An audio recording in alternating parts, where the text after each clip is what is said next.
right, hey everyone, and welcome back to my channel. It's me, Dr. Romo. So in this video, I'm going to be talking about nonprofit fundraising or fundraising in general, because if you're fundraising, you're usually doing it for a nonprofit. But I'm going to be talking about nonprofit in general, with a specific focus on grant writing. And the reason why I'm focused on grant writing is because in my last video, I was talking about applying for a grant. And it dawned on me, after I submitted the grant, yay to me, because if you're a grant writer or if you have ever written a grant before, submitting a grant on time is like, girl, I'm like, for real, but yeah, I'm so the amount of times I've missed grant deadlines, I'm so happy I did that thing on time. Anywho, but yeah, after I submitted that grant, I was like, girl, maybe you should share some little tea or knowledge or whatnot, because technically you are a nonprofit professional. Maybe you should share a little tea or whatnot about how to grant write. And yeah, so that's what I want to do in this video. Just share some knowledge again about fundraising in general, but with a particular focus on grant writing. So to provide some additional context, I started a nonprofit. I ended up closing down the nonprofit, just because I couldn't get my shit together when it came to truly raising funds for this nonprofit. I didn't know I needed to be so bold. And it's only through going through entrepreneurship from a for-profit perspective that I realized that if I had the same level of boldness that I am starting to showcase on the for-profit side in the nonprofit sector, then things could have been a little bit differently. But, you live and you learn. But nonetheless, I went to school. I got my master's in public administration with a concentration on nonprofit management. I went back and got my doctorate on public administration. Still with the goal of working in the nonprofit sector, helping to build policy through research. So I went back to school essentially for my doctorate to become a researcher to support what policy development for nonprofits. Yeah, I'm a nerd and I have goodwill. But anyway, when I really started to see the ugliness of nonprofits, I was like, hold up now. I didn't think it was this gritty like this. I did not think that. I might as well stay in the for-profit sector, get paid a lot more money, and just work it how I need to work it. So anyway, long story short, I decided to move away from the nonprofit sector, but I didn't want to lose the knowledge that I've gained over the decade, the 10 and 12 years that I was working in the nonprofit sector. So when towards the end of the nonprofit that I created, which is called The Neighborhood, I created this course, 5-week self-paced course that allows someone to learn the foundation of starting their own nonprofit. So I give them the backstory, not backstory, but background on, the administrative work that needs to be done on the back end. Then just kind of like build out what it means to have a team. Let me just go through, not go through, but yeah. So what it means to like have a team, particularly around board development, because that's very big when it comes to starting your own nonprofit. Then we'll talk about every company, and a nonprofit is not different. Every company's favorite thing, which is money. So we talk about money, and then we talk about social impact, because that's what nonprofits need to always make sure that they're doing, is having a social community impact. So I created this course. It's called the Philanthropy Leadership Academy. And if you would like access to this course, just email me. And yeah, I can walk you through it. And so I created this course, and yeah, with the hopes of just share my knowledge as I phase out of the nonprofit sector, but share my knowledge. And the course is also intended to just empower community members, because that's what the nonprofit essentially was all about. It's about civic engagement. How do you empower community members to be the best advocate for their own community? So you teach them how to lead and build and, create, do all that fun stuff. So that's the background of why this whole course was created. But going to what this video is all about, is about fundraising. So again, I wrote this grant, realized that maybe I can share some tips on grant writing. But fundraising just in general, So yeah, I'm just gonna share some things from this course. So one important thing to keep in mind if you decide to start your own nonprofit is that every business is focused on revenue. And nonprofits are no different. They are always going to be focused on how do we get money. Now, the beautiful thing about nonprofits is that they're very intentional about how they get every single dollar. Okay. So there's different ways to bring in money for nonprofits. You can do the direct mail approach. So the direct mail approach is literally sending out letters to people, soliciting to them, and saying, hey, can I get some money? That's what that is. Okay. You're literally just writing a letter, putting a stamp on it, putting an envelope in it so that they can return the money in the envelope.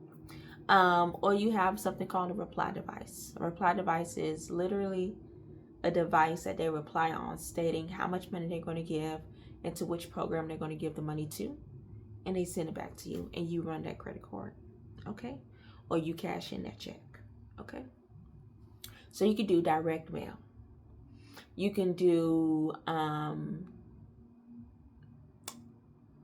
like donor visits, in which you find people that have a lot of money. You request a sit down with them, and you explain to them, pitch your case as to why their funding can go far with the work that you're doing. So you can pitch to it. You can have major donor calls. One fun thing you can do is you can have fundraising events. So you can have like races, like marathon races. You can do dinners. Dinners are very common. You can do performances. You could do art exhibition. You could do all these cool things that can raise money for your organization. But the important thing to keep in mind when it comes to doing fundraising events is that it is better for it to be a reflection of your organization's identity. So the more you know about your organization, and the more you know your org identity, the easier it is to develop cool fundraising or fundraising ideas, especially as it relates to doing events. Okay. Another thing that you can do is you can sell products.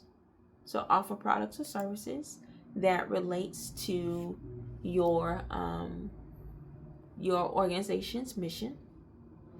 Okay, so if your product or your service is on brand with your organization's mission, then it is fine to sell. And it is fine to do. But if it's not on brand, then you might have a problem with the IRS. So, okay, make sure it's on brand. And then the big thing that is very common to do when fundraising, which is the star of this conversation, is grant writing. Now, grant writing is, first and foremost, grant writing, when you are writing a grant, I know I just said it in a different way, but when you are writing a grant, you are essentially writing a research paper.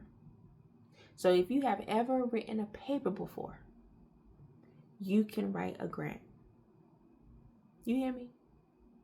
A lot of people get intimidated about grant writing because there's so much at stake. Baby, baby, baby, baby, baby. Baby, baby, baby, baby, baby.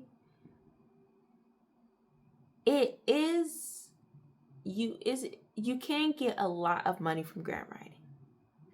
And in comparison to the other different types of ways to generate revenue for your nonprofit, I wouldn't say that it's the least labor intensive, but it requires less overhead costs, and can yield a greater return.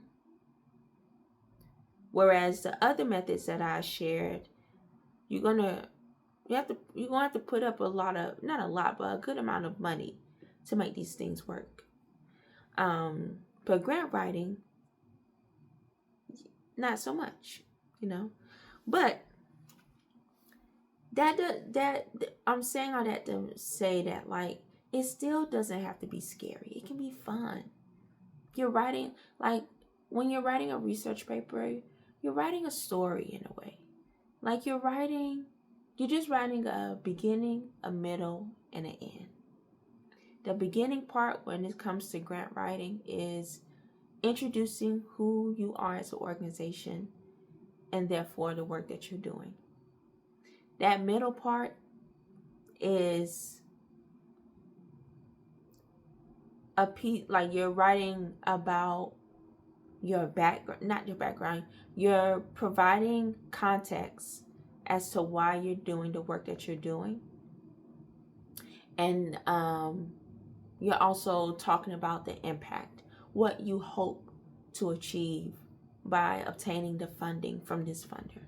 Okay? That's the middle part. The last part, that ending part, is just a summation, And in the summation, you can highlight the team members that's going to be working on the grant. Because what funders like to see is that if they're going to be giving you money, they want to make sure that they're giving it to people who can actually do the work. So they want to know about the people that's doing the work too. So again, grant writing is not, when you think of it of just like writing a research paper, that should make it less scary. Now, what can take away that fear even more, if we rewind a little bit, when I talked about brand identity, is understanding your brand identity. Once you understand what your organization's brand identity is all about, then the grant writing part can start to become a lot smoother, because you know how to tell your story. You know how to tell what you are all about. You know how to share your vision.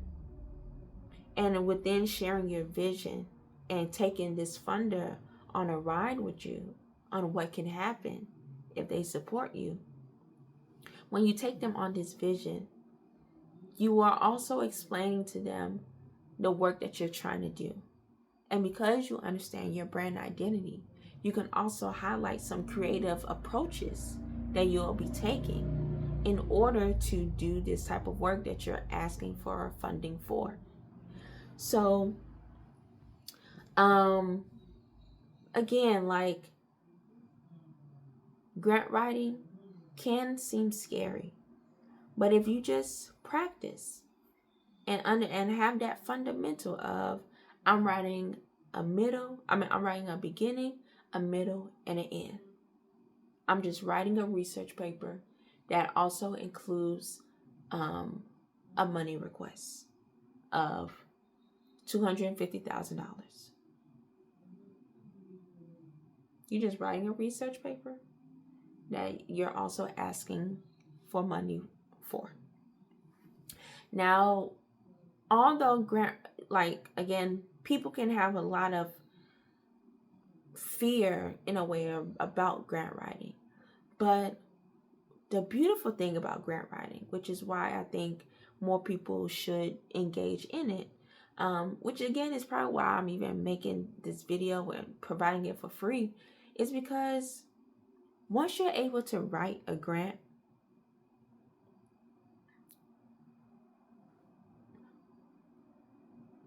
oh, is it still going? Okay. So once you're able to write a grant and, sorry about that, a call came in. Once you're able to write a grant and submit it by the grace of God on time, but even if you don't submit it on time, if you can also reach out to the funder and ask them for an extension. Okay. Just keeping that little gem there for you. But once you're able to write a grant and you have that finished product, you now have a document that you can either make longer or shorter, depending on the different types of funders you want to introduce it to.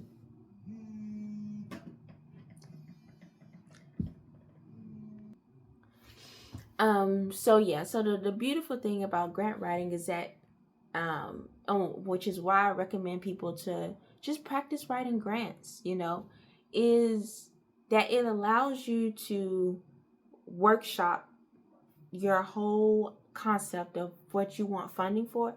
It allows you to workshop it to different audiences. So maybe for example, popular funders are the Gates Foundation or the Ford Foundation. And let's say you wrote a grant for the Gates Foundation, and the Bill and Melinda Gates Foundation, and they didn't accept it. But you like, okay, let me tweak this and tweak that. Let me push this over to the Ford Foundation real quick. Let me see if they might like it.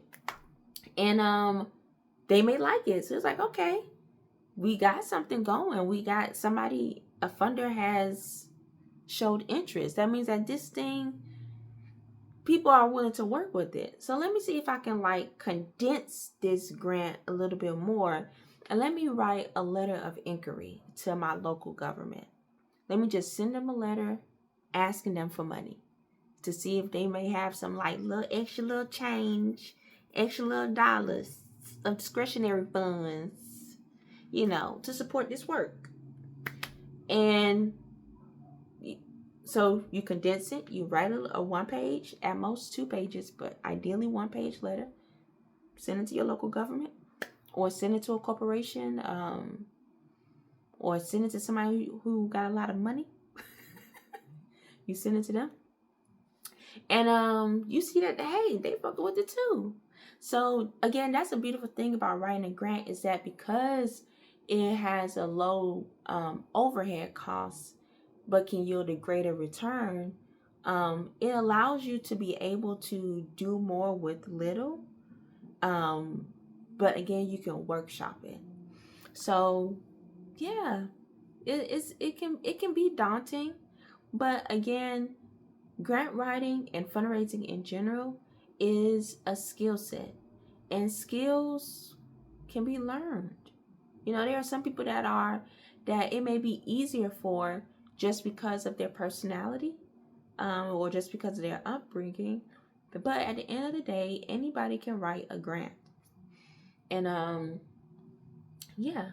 And so, this is kind of like what I highlight again in this course, not necessarily about grant writing, but about fundraising in general. But just some points I want to highlight from this course that I created, especially as it relates to grant writing, is going back to brand identity. Revenue generation should reflect your brand identity. If you have a strong idea of what you want what your organization focuses on, um, and how you want to present yourself within the organization world, it can help you when you're writing your grant, because you might have unique approaches to creating a social impact. Okay, because you have a better understanding of what your brand identity is, and you are willing to showcase that. You always staying prepared. That's just a good rule, for life in general, but especially when it comes to grant writing and fundraising.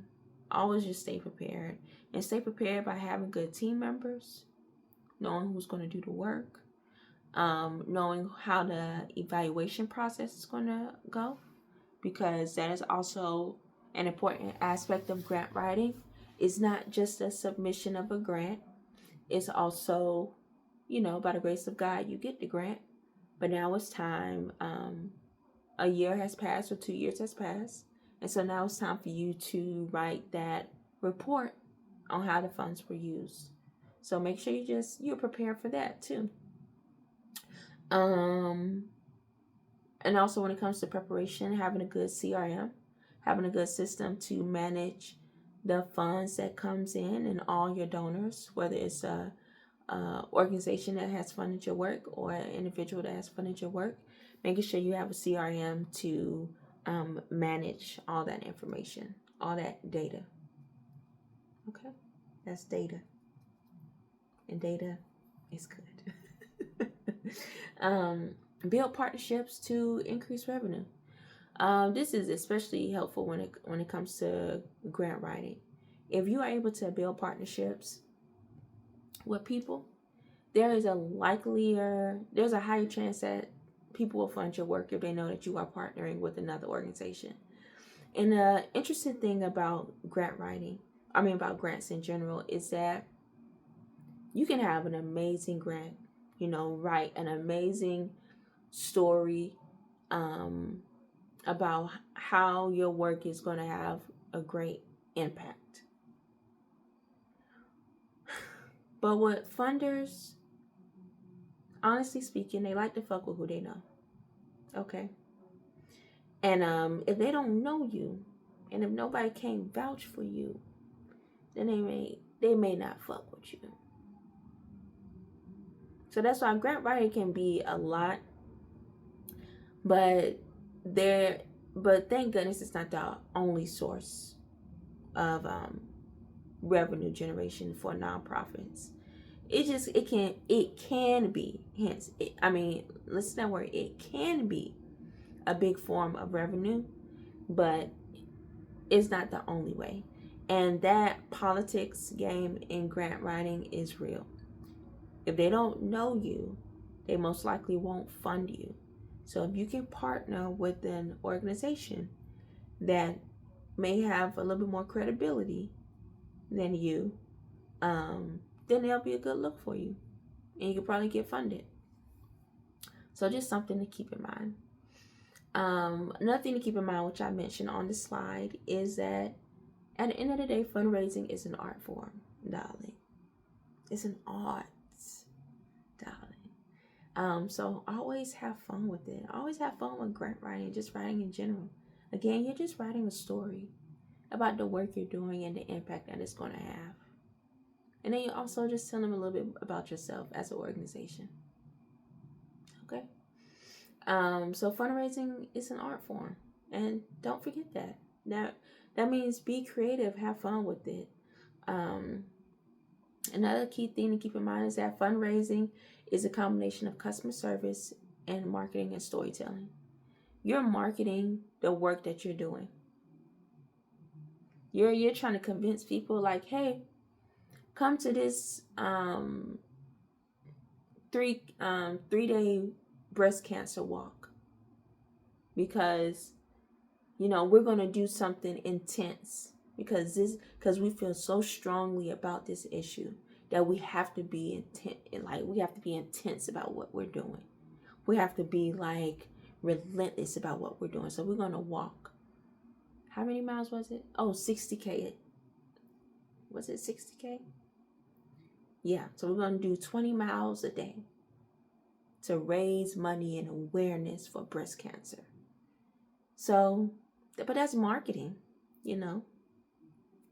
And then the customer service aspect of it all is, again, going back to that CRM, but making sure that you have the right attitude and the right tools to really make people feel comfortable about supporting your work. Like if you, for example, if somebody has given you $50, donated to you and gave you $50, and it takes you 1 year to write them a thank you or gift acknowledgement letter, that's not good customer service, So again, fundraising, all about good customer service, all about making people feel good about supporting your work. Okay. And then another important thing about fundraising, which can also apply to grant writing in particular, is fundraising is a cycle. It's a cycle of cultivation. It's a cycle of cultivation, and it's a cycle of education. So we're cultivating and educating constantly when we're fundraising. And that's no different when you're grant writing. You're cultivating, you're introducing, you're bringing people into your work. And then you're also educating them about your work. And just continuing to do so. That's why those reports are important when you're writing a grant, because you need to educate them about what their funding allowed you to do. And then most likely, because again, they fuck with you before, they'll probably fuck with you again. So when you ask them for money to maybe continue the work or, whatever, again, you have a higher chance of getting it. So, yeah. And that's pretty much, again, what I talk about in those slides. But, yeah. Fundraising and grant writing it can be fun. It can be fun, and I understand that it can be scary. But just take your time with it. Really just take your time with it. You're just writing. And I say it's just writing because I'm somebody that enjoys writing. But for those who don't, I think one thing that might be helpful, and I'm just speaking off the dome here, is first start off by writing. Once you know your brand identity, okay, write out the amount of money that you want. It's just a draft. Write out the amount of money that you want. And then write out a pros and cons list of what can happen if you have that money, and keeping in mind the social impact. What social impact can you have by having that money? And how is that money able to do that? And then on the other side, write the cons of what can happen by not having that money. And I'm saying something simple like that so that you can just have an idea of how you want your story to look once you start to write that grant. Because once you know like the key things that you just want to say when you're writing that grant, aka that research paper, you can feel it. You can fill up words around it. But now you have those strong points that you want to make sure that you highlight. So I would recommend doing that type of exercise if you are not the strongest with if you don't have like strong writing skills. Yeah, I just recommend doing that just so that you can have clearer points on what you really want to emphasize when you're writing this grant. So yeah, that's pretty much it for me. What I'm going to do for the remainder of the year is, because I kind of want to see who will gravitate towards this work, because I'm a researcher at heart, so kind of want to see how people are gravitating towards this. And so what I'm going to do is offer this course for free for the remainder of the year, and but particularly for those who want to start a nonprofit and have a grant list. They have started a grant list, because that lets me know that they're a bit serious about it too. So if they have a grant list and if they have grants that they want to particularly work on, I will, again, I'll figure out a way to make the course accessible to them. But if they have a grant list, we can work on grants together, and I can just advise them, proofread, see if there may be make suggestions on stronger ways that they can emphasize something, especially based off of what they know about the funder, so that the funder can really see the connection between how their money and your program or services can come together to do something amazing in the world. But that's about it for me. If you have any questions, you can email me at sgseriniity@gmail.com. And the name of my company is Southern Grace Serenity. And again, I'm just sharing knowledge that I have obtained from studying nonprofit management, working in the nonprofit sector, as well as starting my own nonprofit.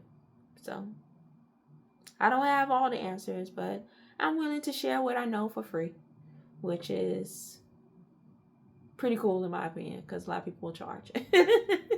But thank you all for watching, and I will see you all next time. Bye.